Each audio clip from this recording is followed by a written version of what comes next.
Good morning. We want to talk to you this morning about what it means to know yourself and what this question or concept really means. To know yourself is to notice, is to observe, and to be aware of what the thoughts are and what it is you are thinking and feeling as often as you can. This is the revelation or the revealing of how you have the life that you have, you see. Did we tell you to move into condemnation or judgment? We did not. We want you to simply observe. We want you to simply be aware. This is knowing the self, you see. You have no way of knowing really what your lineage has been through. You may know some of it, but you cannot know all of it. You have no way of knowing what has occurred in the lives that you have lived prior to the one that you are in. And all of these are in there. They are all part or playing a part in the perception and the beliefs that are producing the life that you are now finding yourself in, and quite honestly, forming the next life that will be coming, and the next life, and the next, you see. So what does it mean to know thyself? It means that you love yourself, that you have appreciation and gratitude, and you know that on a very deep level, that everything that has happened for the betterment of you, for the growth of you, and the culmination of where you find yourself standing right now in this moment, you see. You have this opportunity in your now moment to pick and choose how it is you will feel based upon the emotions that come to you or the thoughts that come to you, which are now producing more feelings, more emotion, and more manifestations that will be coming to you. You get this understanding that there's no bad, there's nothing wrong, you've done nothing wrong. You don't need to stop negative thoughts, you don't need to suck them in or to change them. And quite honestly, if you really paid attention to how you feel when you do this, you would know that it's next to impossible and it doesn't feel very good. It's a denial of self, it's a denial of lineage, it's a denial of past experiences that have formed you. When you really get this concept and you start to love yourself and appreciate yourself for everything that you have gone through, you will no longer need to deny any emotion that you are feeling. You will simply let it come to you and pass right through, you see.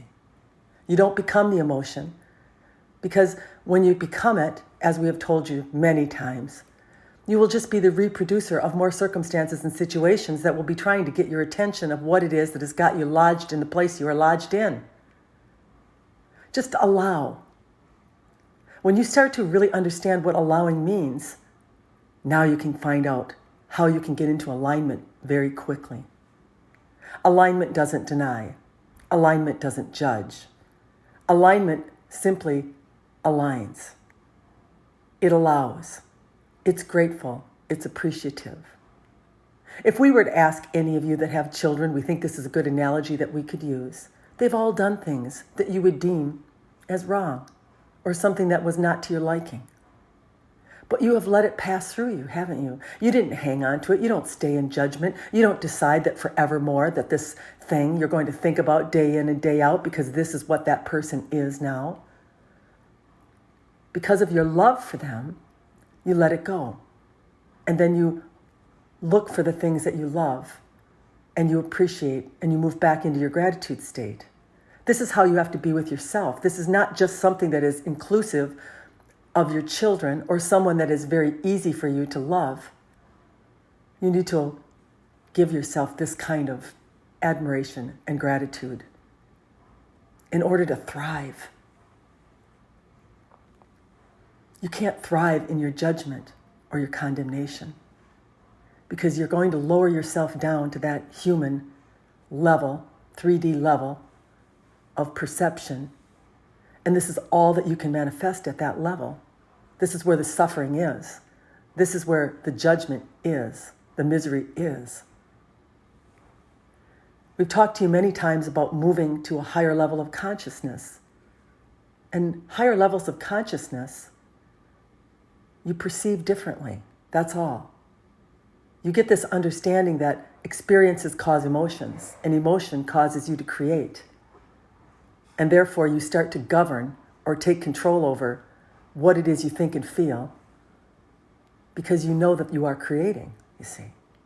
It doesn't mean that the emotion stops, or that the negative feelings don't come, or that the experiences that you find to be upsetting are never going to happen here. But what does happen is you decide what is born from that. What do I want? What is it that I am feeling that I know I really want because I have felt something I don't want?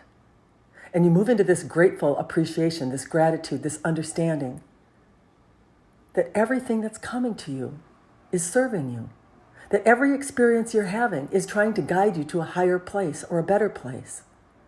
And so no longer are you in judgment of it or condemnation of it. You just move into this flow state, this accepting state, this non-opposing state. So many of you go back to, I don't like the way that feels. I don't like the way that I am. I'm judging myself for that. All the while, you're feeling terrible as you do it, and you are not able to rise out of the behavior that you are wanting to rise out of. The only way out of this thing is through it. Let it go through you. Allow it. Don't oppose it. Don't oppose your life experiences and the conclusions that you are coming to. Simply feel them and decide and pick and choose. Now what do you want because of that? I want a better relationship. I want a better job. I want a nicer home. I want to feel better because I have felt worse, you see. There's no downside here. There's no negativity. There's nothing bad happening or wrong. Once you really get this concept, you can become the creator that you came here to be. We know that we keep going over this week in, excuse us, and week out, but it's necessary because you humans, as you are feeling, as you are tied into these emotions that are so real in the reality that you are in, you become them. You forget who you really are. You lose sight of or track of that high energy source that is really wanting to govern the life that you are living. In order for this to happen, you got to stop opposing. You have to stop judging, condemning.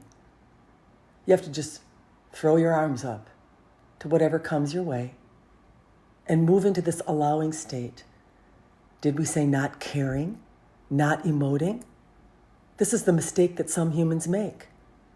I'm going to flatline. I'm not going to get overly excited or underly excited. But this doesn't work because this is trying to classify all humans in one category. It's trying to make you all the same. And you're not the same. You're all going to emote differently. You're all going to have different feelings. You're all going to have different intensity levels. It's how you're constructed or built. So don't ever follow a practice where they tell you that everybody should be doing this. Because you aren't everybody.